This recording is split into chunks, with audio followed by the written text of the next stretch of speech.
Presentation of dialogue on Idaho Public Television is made possible through the generous support of the Laura Moore Cunningham Foundation, committed to fulfilling the Moore family's legacy of building the great state of Idaho. A lot of the reporters that grew up in my era, we were protected by the idea that reporters are neutral. Now we're targets, we're hunted. Coming up on Dialogue, a conversation with Pulitzer Prize winning journalist Lawrence Wright. We talk about the rise of the terrorist group ISIS and lessons of reconciliation from the 1978 Camp David Accords. That's Dialogue. Stay tuned.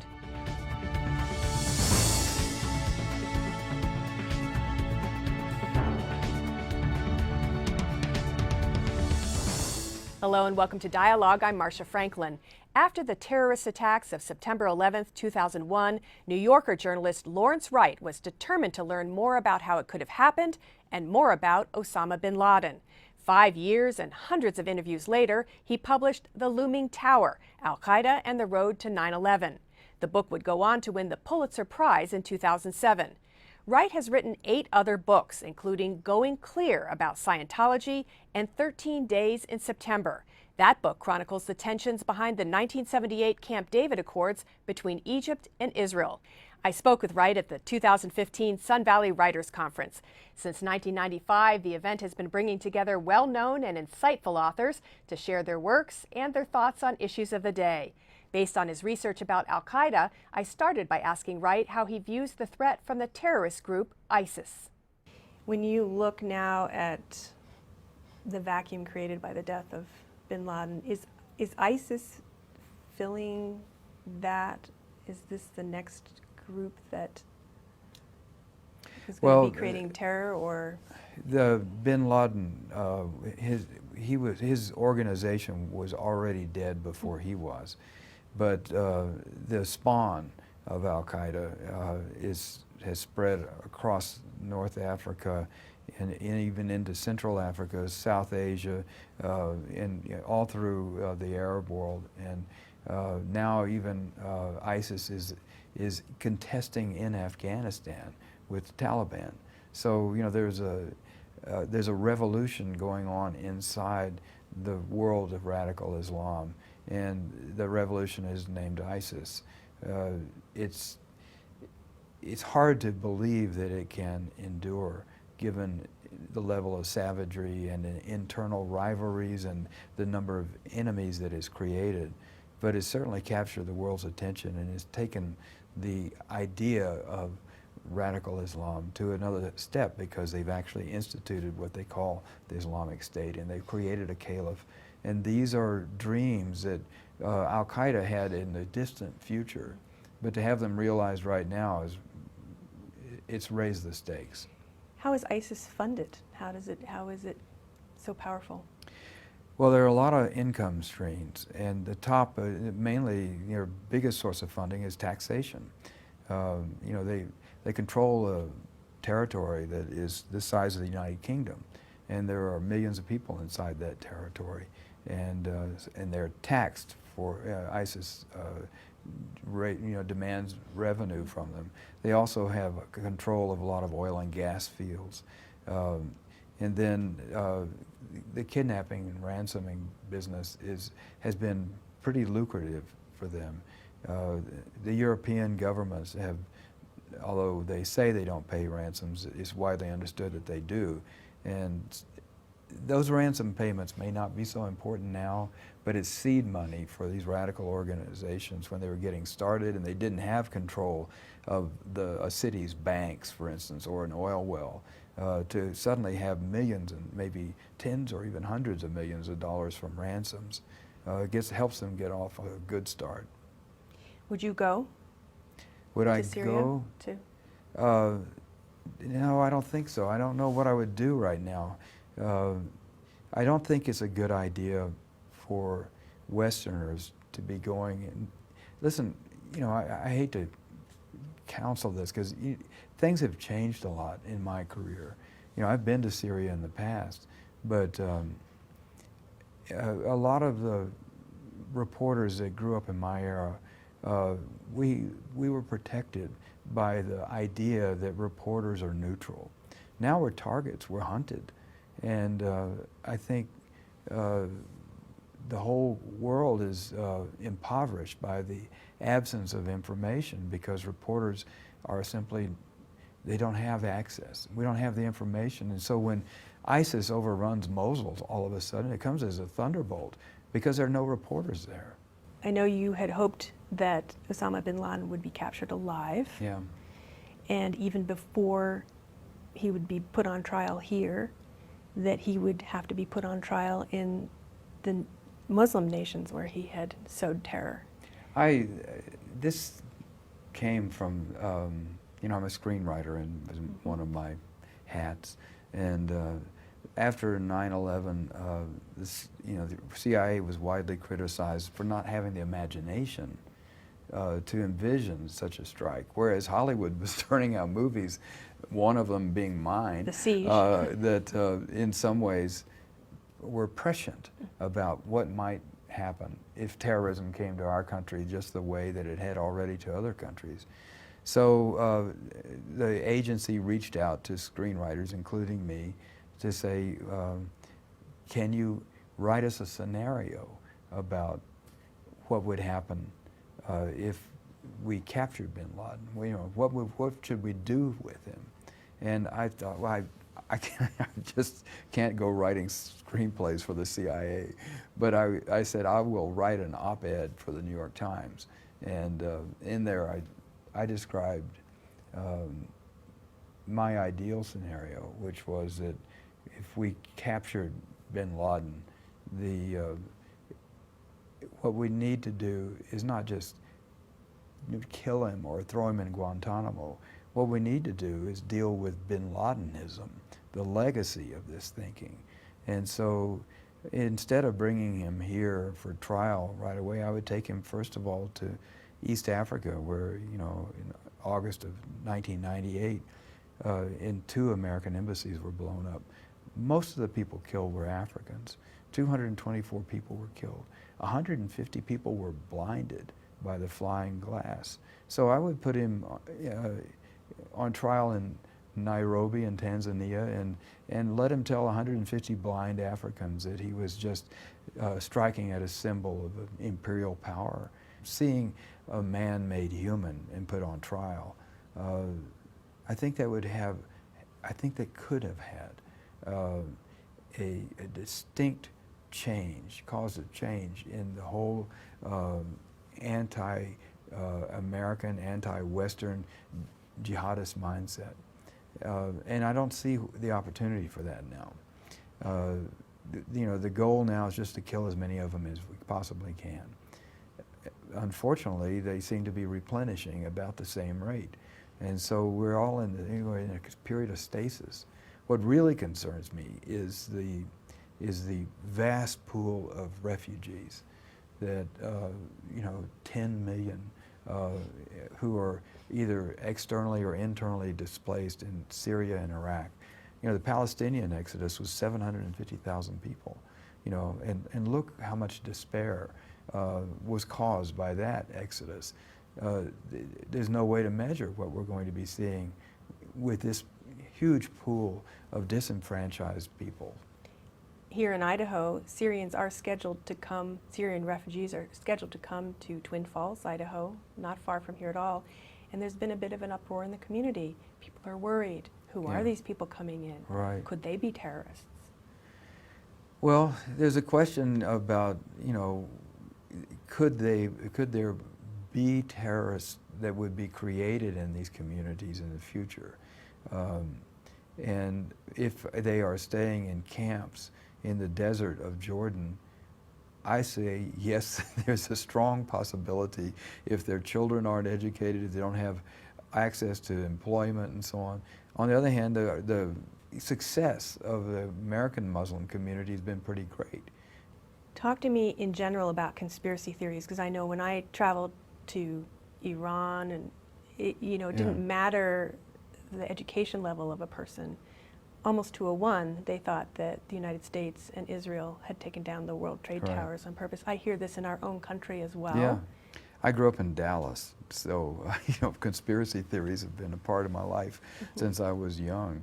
And Since the Kennedy assassination. yes, yeah, it just there's no evidence that that anyone other than Lee Harvey Oswald killed Kennedy, but people believe what they want to believe. So it's not entirely a Middle Eastern phenomenon, although the Middle East is very prone to conspiracy thinking. And when a friend of mine in Cairo aired those thoughts that you were just saying, that the Jews and the Americans did it, I was furious, and I really laid her out about it. And I said, why do you think this way when there's zero evidence to support what you're saying? And she said, as Egyptians, nobody ever tells us the truth. Our newspapers and our television, we don't know what's true. But we have this in the United States as well. I've met several people recently, actually, just chatting in an airport, who had this same And feeling. it's not without consequences. One of my really good sources, he's dead now, unfortunately, but Jamal Khalifa was one of bin Laden's brothers-in-law and his closest friend. And he, during our conversations in Saudi Arabia, he was coming to terms with the cultural guilt that some people in Saudi Arabia were beginning to address. And he had written an op-ed about, dismissing bin Ladenism and the jihadi culture. And then a year after our last conversation in Saudi Arabia, I was on the phone with him, and he was talking this conspiracy talk. I said, Jamal, what happened to you? And he said, well, your own people believe it. And so why should I? So as a Saudi, the hijackers were mainly Saudis. It was mainly a Saudi operation. They should feel if they can't come to terms with that, then history is going to be stopped in its tracks, and we're not going to see any changes. And so these people that spread these conspiracy thinking, these conspiracy ideas, are harming the possibility of reconciliation. Americans seem to be on guard a lot about terrorism. In reality, how safe or unsafe are we from these groups, say, attacking us on our own soil? There are Americans who've joined ISIS, and there are plenty of Europeans who have. Peter Bergen was speaking, he was saying, 1,000 French? Yeah. And, well, the numbers in America are several dozen. Right, very small. And also we're much more on guard than we were on 9/11. We were completely asleep at the switch on 9/11, despite the fact that our embassies had been attacked 3 years before. But we have a different Muslim community than the Europeans do. The European legacy was that that these people were brought in as laborers, and their parents were, and they were set off in isolated communities outside of the centers, and they were essentially created ghettos for them, and they were pretty much culturally abandoned. So you have a situation like in France where you have, say 10 to 12% of the population is Muslim. 80% of the prisoners are, and the level of despair that indicates, the absence of education and opportunity. Here, our Muslim community is more highly educated than the average American, makes about the same amount of income, is less likely to be in prison. We're really fortunate with the Muslim community that we have. So I think that's our best defense. You're here to speak about your latest book, which is 13 Days in September. I encourage people to read it. It's also very character-driven and scene-driven book, which I know is the way that you like to write. And we were on a precipice in those days, and I remember these negotiations. Yeah. And there wasn't a lot of hope that they would come to fruition. And because of the people involved, they did. Mm-hmm. I mean, you have to think Carter, Begin, and Sadat were so far from perfect. It's Carter was, this was a time when the economy was falling apart. The prime rate was 20%. You remember the gas lines, and the Shah was going down. Everything was going to pieces. And Carter was himself deeply unpopular. And then Anwar Sadat had been a Nazi collaborator and an assassin, and Begin was a terrorist and had the blood of many, many people on his hands. So can you imagine a less likely cast of characters to get together and make peace? Well, they did it.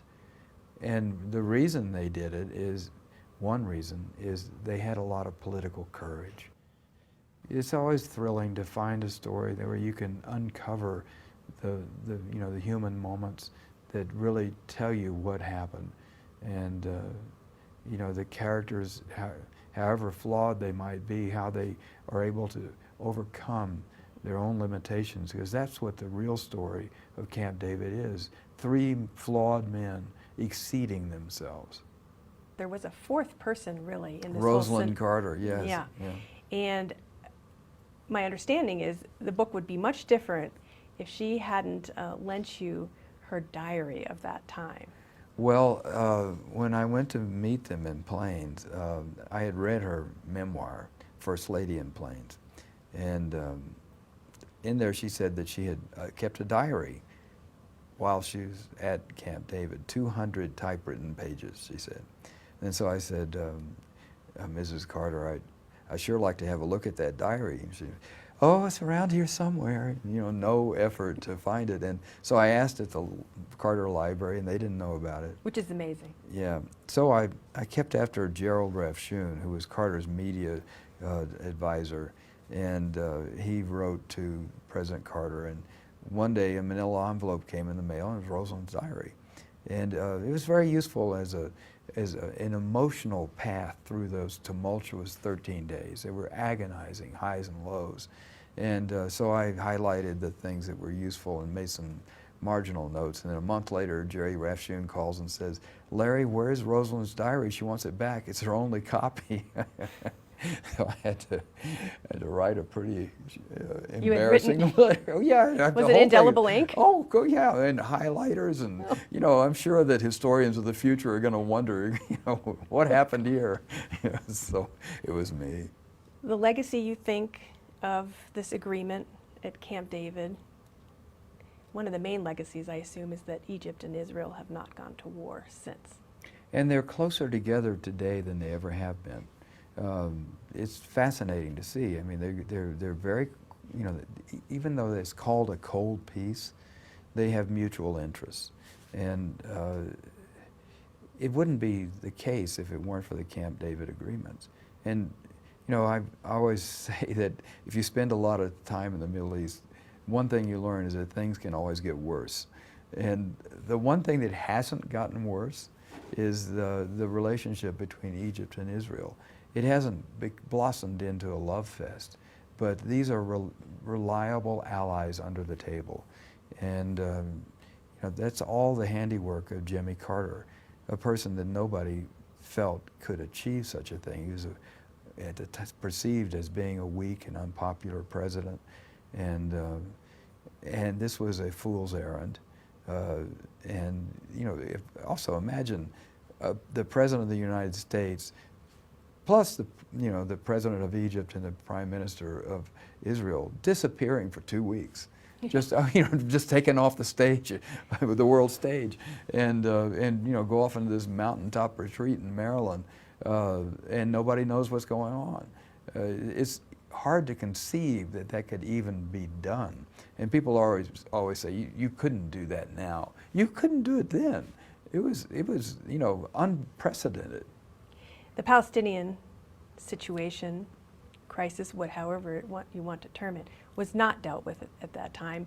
It's a sore that still festers and is often used by these terrorist groups as an excuse or reason that they're doing what they're doing. And so that legacy is still there, the unfinished business of that agreement. And I feel that, there's a lot of cynicism about the possibility of there ever being peace between those two people, and I think that cynicism is itself a way of defending against peace. Peace is possible. You know, I'm the same age as Israel. So I was born in 1947, which was the year that the UN decided to, you know, issue this partition plan for the British Mandate of Palestine into a state for the Jews and a state for the Arabs. And so in my lifetime, having grown up during the Cold War, the Soviet Union has been dissolved for 25 years now. I grew up in a time of apartheid. And now if you ask young people, you know, where was that or what does that mean, they have a little struggle sometimes figuring out what you're talking about, except as a metaphor. Well, as we sit here, I mean, the agreement with Cuba was just signed. Yes, the that's flag right. just went up on their embassy. We have the markings of an agreement with Iran on the nuclear issue. There's some who believe, including me, that we will have full diplomatic relations with, I grew Iran up again. in the time of, I grew up in the segregated South, and we have a black man president. All of these were historical facts that could not change, and they did. So, you know, I'm opposed to the idea that there cannot be peace between Israel and Palestinians. And also, it is a festering sore, and it is drifting into a more dangerous area. The walls that have gone up, not just the physical walls, but the psychological ones, have made it a lot harder for these people to achieve the peace that, you know, 25 years ago, you could drive from Gaza to Golan Heights without passing a single checkpoint, and 100,000 Gazans were going to work in Israel every day, more than that from the West Bank. Israelis would drive down from Tel Aviv to have seafood dinners in Gaza. You know, that was a reality. Those were, you know, two peoples who were not necessarily in agreement, but they weren't at war with each other. And so it's possible to conceive of that reality happening again. Both peoples are descended from the Canaanites. They've both been there for thousands of years. It's not a struggle between one people or another. They're the same people struggling over the same piece of land. Well, family disputes are sometimes the hardest ones to resolve, though. A lot of acrimony. Yeah, there's Peter Bergen referenced something the other day that I've always thought was fascinating, with Freud's observation about the narcissism of minor differences. And there's a terrific book called The Need to Have Enemies and Allies by Vamek Volkan, who is a Cypriot American psychiatrist who grew up on Cyprus and would observe how similar the Greeks and the Turks are. They dress the same, except for the fact that the Turks would wear a green belt and the Greeks would wear a blue one, and they smoke different cigarettes. And then in Northern Ireland, the Catholics would paint their doors one color and the Protestants another. And the Hutus and the Tutsis had to ask before they killed one another which tribe they were in. So, you know, they were not great differences. They were minute, that to outsiders often seem comically small, but tragically small as well. Because of this need for an enemy, Yeah, the other. The other. The other.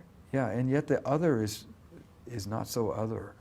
That's the thing that's so confounding when you're looking at very similar peoples at war with each other. Well, I remember you saying in your memoir that after the Cold War was over, it was kind of people were looking around, well, where's the enemy? Like, what do? We know how to deal with an enemy.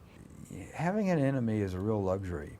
And also, hatred is a very pleasing emotion for a lot of people. Maybe for all people, I shouldn't, but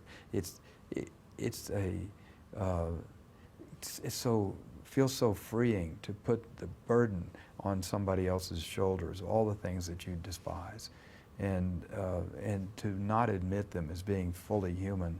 It's a very delicious feeling, and I think people are reluctant to extend to other people they disagree with the sense that that could be me as well.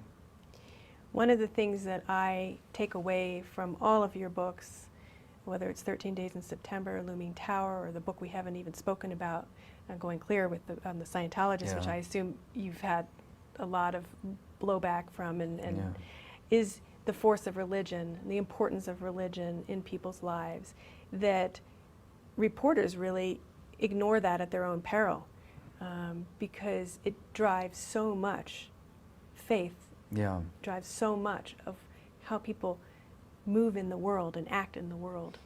Well, as reporters, I think we're just genetically predisposed to look at politics as being the main driver of people's behavior.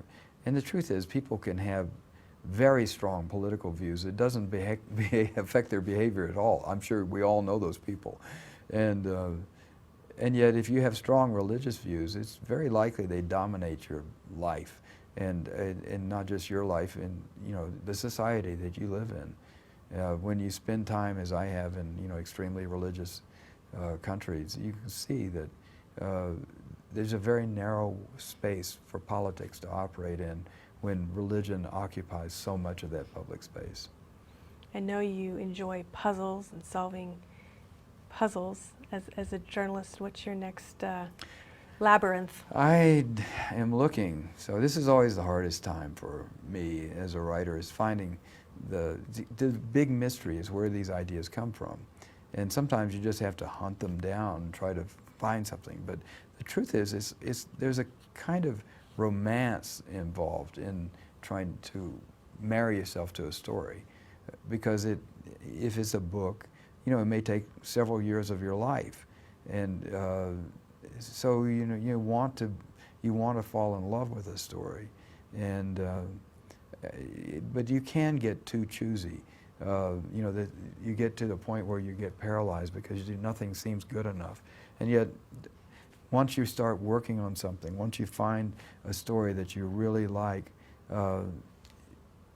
you discover things about yourself and about humanity, and then you become, as a writer, you feel like this is what I'm supposed to do.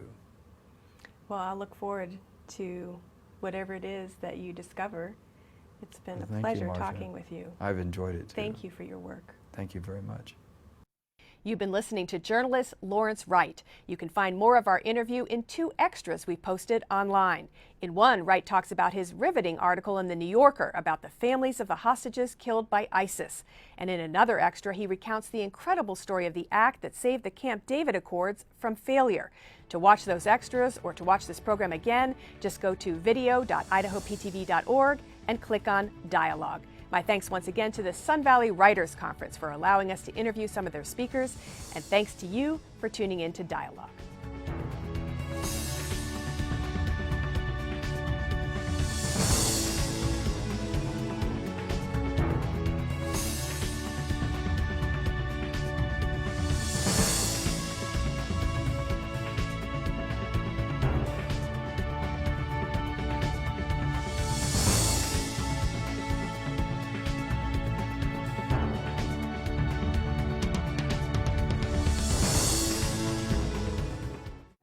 Presentation of Dialogue on Idaho Public Television is made possible through the generous support of the Laura Moore Cunningham Foundation, committed to fulfilling the Moore family's legacy of building the great state of Idaho. Check out our website, become a friend on Facebook, or follow us on Twitter.